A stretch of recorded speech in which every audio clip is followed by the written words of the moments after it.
Our integration with technology is supposed to help us become connected to each other without the need for technology.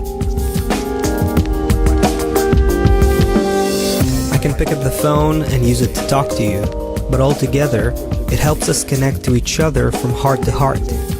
That's why we need communication. There's no other reason for it. I don't see that the future is about humans becoming dependent on machines.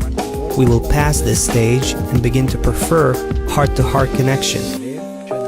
We will discover the space of our collective desire and collective thought, and there we'll all discover that we're interconnected within this field of thought and desire. And we won't need any devices to do that.